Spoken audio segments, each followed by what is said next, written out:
So I imagine you have experienced this too, where you have this amazing trip and you're just at the peak of the mountain, right? It's this mountaintop experience. Everybody is on a, it's such a high feeling. It's so good. And then you come back, right? And there's the almost inevitable just drop in experience because you are not in that enclosed, powerful space with other people. How can you keep this experience front and center for you so that it continues to have some kind of lasting impact? Sure. A few things. I think about when this trip is. I know so many groups go in the summer, and for a lot of reasons, summer trips make good sense. But it's hard. You get back from a summer trip and you kind of scatter for weeks or maybe months.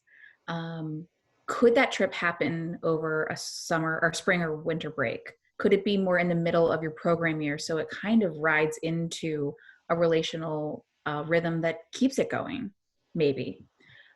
Is there a youth Sunday that you can put on the schedule regardless of when you go so that there's a goal, a tangible point, a couple weeks out or even back in the fall, where your young people are going to lead worship and share with their church community what they've experienced, keeping that front and center, working with them across the days and weeks until that point, to tune up their reflections and maybe music that they would lead and the scripture that you used as devotionals on the trip.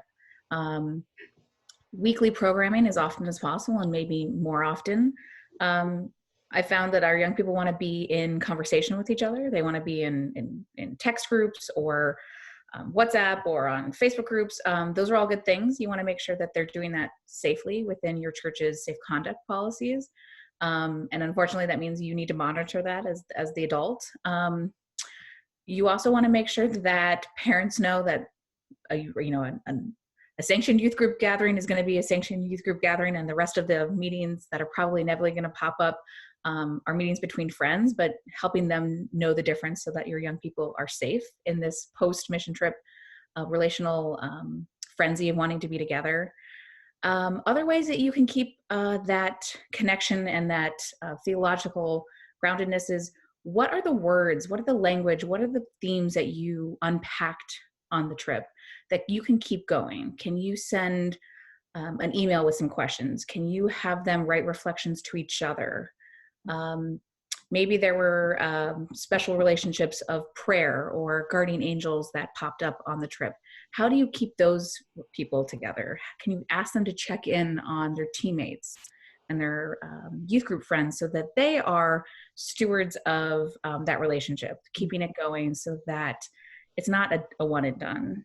I also think trying to stay in relationship with your mission partner, right? You've left Florida or Colorado or wherever you served, but could you stay in touch with your homeowner? Could we say, we're going to have a FaceTime conversation with our homeowner in a week, or we're going to get together and write a card and send it for Christmas, Thanksgiving, whatever the next holiday is?